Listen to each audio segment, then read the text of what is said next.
गावाकडून पपई आणलं होतं ना, मग ते असं रॅप करायचं पपयांना पेपरमध्ये. थोड्या कच्च्या आहेत त्या पपया. कसं रॅप करतात ते बघा तुम्ही. 4 पपया आहेत त्या थोड्या कच्च्याच आहे. 1-2 थोड्या पिकलेल्या आहेत, ते 2 दिवसात पिकेल. आणि जे एकदम हिरव्या आणि थोडेसे पिवळसर आहे त्याला 2-3 दिवस ते लागेल. फक्त रॅप पेपरमध्ये करायचं. शहरामध्ये काय ते हे नाही भेटत ना, साळी म्हणतात ना, ते चगाळ म्हणतात आमच्या इथं मराठीमध्ये. गवताचं असतं ते पेपरमध्ये असं गुंडाळायचं. पेपर घ्यायचा, त्या पेपरला मध्ये ठेवून त्याला असं एकदम पॅक करायचं. त्याच्यामुळं पपई लवकर पिकेल. आणि आता गरमी आहे ना, आणि असंच टोपल्यात ठेवून द्यायचं. 2-4 दिवसात पिकेल. तुम्हाला त्यासाठी दाखवत होते की बाबा पपई मी पिकत कशी घालते. खेडेगावात पिकत घालता येतं गवताच्या ह्याच्यामध्ये. शहरामध्ये गवत वगैरे कुठे भेटणार नाही ना. हे पेपर असं हे करायचा, मोठा घ्यायचा आणि त्याच्यामध्ये ठेवून त्याला असं फोल्ड करायचं. हे फोल्ड करतात, तुम्हाला ते दाखवायसाठी मी व्हिडिओ केला हा. बघा, आवडलं तर शेअर करा, सबस्क्राईब करा. परत असेच नवीन व्हिडिओ आपण तुम्हाला दाखवत जाईल मी. छोट्या छोट्या गोष्टी असतात, टिप असतात, ते पण सांगत जाईल तुम्हाला. आवडलं तर शेअर करा. हे मला नाही करता येत, हे चांगले करतात फोल्ड.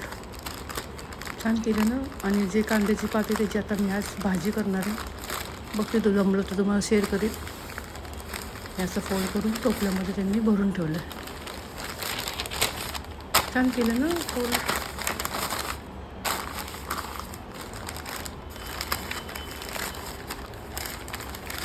पेपरमध्ये मोठा पेपर, वर्तमान पेपर घ्यायचा आणि असं फोल्ड करायचं आणि असंच ठेवायचं टोपल्यामध्ये. छान राहतं हे आणि खराब नाही होत, काही नाही. आणि 2 दिवसांनी बघायच्या. जे पिवळे झालं ते लवकर पिकतील, ते हिरवे झाले की 2-3 दिवसांनी. पण 2-3 दिवसांनी उघडून बघायचं, नाहीतर ते अशीच बुरशी लागायची भीती वाटते. कारण बाहेरच्या आपण पपया आणतात ते बरेच वेळ मी आणून असं फोल्ड केलं आणि लक्ष नाही दिलं का कोणास ठाऊक, पण ते बुरशी लागायची. तर बुरशी लागली की पोरं म्हणे फेकून दे, ते फेकून द्यायला लागायचे एवढ्या महागाच्या. हे आता कसे घरचं पपईचं झाड आहे त्याच्यामुळं हे गेलं ते ना गावाला, तर त्यांनी आणलं होतं. कांदे पण आणले होते थोडीशी, त्याची पात मी काढणार आहे. कढीपत्ता पण इतका वास येतो कढीपत्त्याचा. घरचा कढीपत्ता आणि विकतचा कढीपत्त्यामध्ये खूप फरक आहे ना. पाहिजे शेती, सगळ्यांना शेती हा घरची शेती पाहिजे. आपण कुंड्यामध्ये एवढं लावू शकत नाही ना. कांदे, लसूण, ज्वारी म्हणा, गहू म्हणा. चला भेटू मग तुम्हाला. हे असे त्यांनी टोपल्यात टाकलं आणि 4 पण हे केलं, पॅक केले पेपरमध्ये.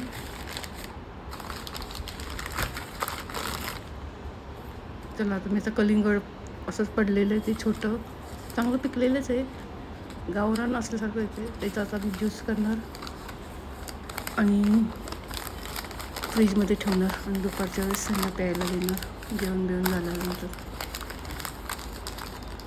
असं फोल्ड करायचं पेपरमध्ये आणि ठेवून द्यायचं. चला, व्हिडिओ आवडला असेल शेअर करा, सबस्क्राईब करा. सबस्क्राईब करत नाही, सबस्क्राईब करा, आम्हालाही बरं वाटतं. आणि व्हिडिओ करायला बरेच वेळ लागतो, 1-2 तास तरी लागतात एडिटिंग करायला. आणि व्हिडिओ अगोदर काढायचा, त्याला आवाज द्यायचा, एडिटिंग करायचा, बरोबर आला का नाही परत तपसायचा. चला, हाय सगळ्यांना, गुड मॉर्निंग. सगळं झालं, माझी भांडी वगैरे झालं, कपडे वगैरे धुवून झाले वॉशिंग मशीनमधून. भांडी सगळी झाली, नाश्ता वगैरे सगळं झालं. काल मी हा केरळचं ते दुकानातून हलवा आणला. हा कशाचा आहे मला पण नाही कळलं, विचारायला गेलेलं. छान आहे पण बहुतेक मला वाटतं गव्हाच्या पिठाचा आहे का काय पण असतं.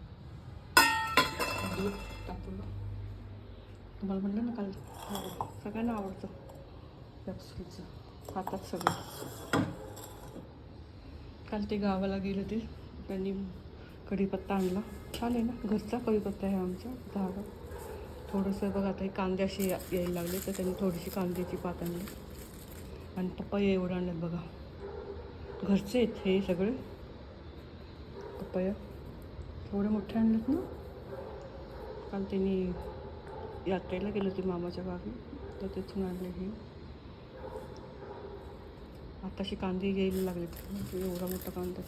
आणि त्याशी मी विकत घेतला कांदा 100 रुपयाचे 8 किलो. असेच कांदे थोडेसे ओलसरच येते कांदे.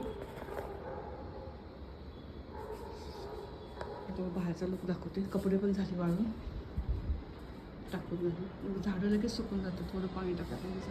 कपडे पण धुवून टाकले. चला आता स्वयंपाकाचं नाव ठेवायचं, काय करायची भाजी ती बघू. तुम्हाला मी परत भेटते.